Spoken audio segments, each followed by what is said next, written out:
First of all, these bottlebrush trees need to be trimmed back and shaped.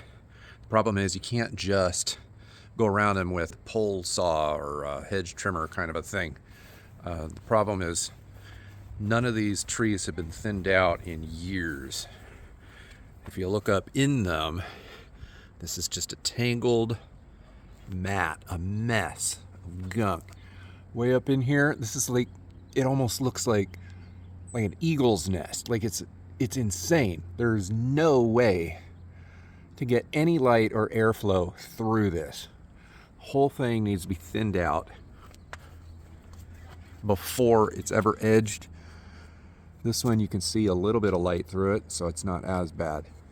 But everything in the inside needs to be thinned. Once they are thinned, they can stand up to wind better. We can get airflow through them. It's going to grow better. They'll look better, and we can shape them for, I don't know, for aesthetic purposes. Not to mention a little bit of dappled sunlight. We'll be able to go through them, meaning this lower area of the grass right here will get just a little bit more sun all throughout the year.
Hey, just documenting.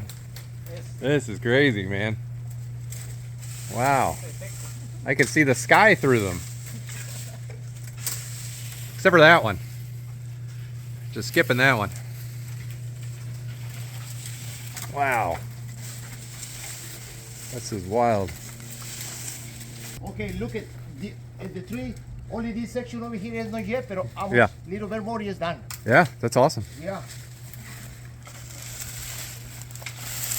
Yeah. Well, these will be much nicer trees once it's all done.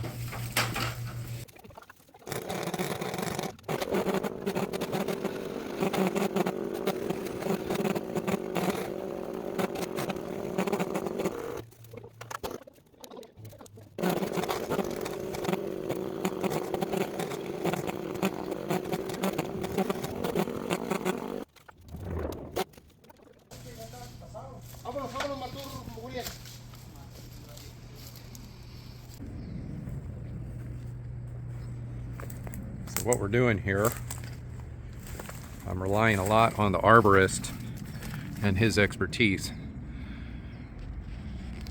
But not only are we pulling out the mat of stuff and dead wood, but we're also thinning extremely the middle, because once there's airflow and light hitting all sides of this tree, all of the branches and everything, we're gonna start getting new growth, kind of like this, except for healthy stuff that's gonna fill in the middle and reshape it into a proper tree.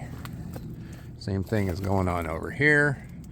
We've got this side appears to be, my son actually said, he's like, it looks terrible, like someone took a bite out of the tree. The thing is, every single one of the main branches that will be left will grow off new shoots, fresh wood, fresh leaves, fresh flowers. Like here you got a flower just starting. And within a few months, depending on the season, the tree's gonna come back and it's gonna be much healthier. Air can go through it. You can stand up under it. You get sunlight coming through it. So, I mean, you can see the sky through that. This tree is almost done. Still a big tuft up there. But you keep that in comparison to this one, which we haven't even started work on yet. Here, this one we can already see through. Not quite done yet. That's the difference. Zero sunlight, zero wind, zero airflow. And it just doesn't grow well, just doesn't look well. This is what we want. Only partially done though. Look at all of that. It looks like 2 trees are on the ground, but it's just the stuff that was in the middle of that one.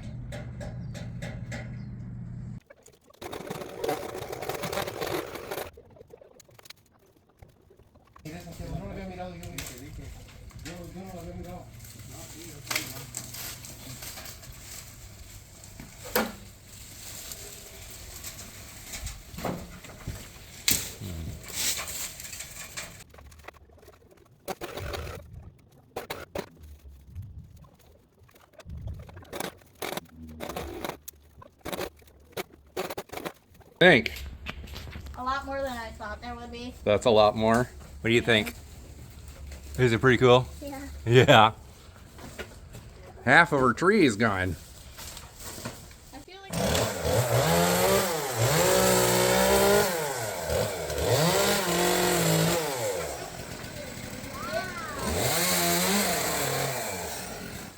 wasn't there a nest up there? Well, it wasn't a nest. It was just a mess of tree debris that had clogged up the middle of the tree.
All right, with all of that done, craziness, these trees are significantly thinned out. This looks, my kids called them naked, but we still got leaves, and I mean, I don't want to say there's nothing left because there's a lot of living wood left. Each one of these trunks and branches are going to start putting out new shoots, and it's going to fill out here in the next couple months, 2-3 months or so. And even though it fills out, it's going to have way more airflow, way more sunlight getting into it, and you're going to be able to walk underneath it, and it's going to grow out more flowers, and it'll be easier to shape it in the future. Definitely worth it. This is a very difficult job for just a regular old homeowner to do. I hired it out, and that's why I don't have the equipment or the time and the means to deal with all of the debris, and so the cost of hiring it out was definitely worth it. I do want to point out that every tree is different. You'll see this tree has a lot of upright stuff in the middle and branches on the perimeter. This one is mostly just branches coming up the middle. This one is a little bit of middle and perimeter. This one is mostly perimeter with very few branches coming up the middle. So because of that, as you thin them out, the shape of the trees after trim or post trim, this is according to the arborist that I talked to, they're all going to look a little bit different. In fact, there's a little bit more foliage on the one far in the corner than the others. Given time, after all of the branches start putting on new growth, new shoots, everything should round out, and then they'll be able to be shaped into symmetrical, trees side by side by side. At least that's the plan. In the future, you're going to see these trees fill out in the background of videos here on this channel or on the other Turf Mechanic channels. I hope you've subscribed for that. I'll link to something down below with these things in the background if you're watching this in the future. Certain jobs I hire out. I've hired out numerous jobs, but I do try to do as many things on this channel as I possibly can by myself with my hands. A handful of years ago, I installed a tree in the ground myself. So if you are looking to put a tree in, go ahead and take a look at this video up here. It's not a normal style video for this channel. Typically, I talk about grass and lawn care. But if you got a tree in the lawn, or if you're thinking about putting a tree in the lawn, then this is my tips. This is what I did.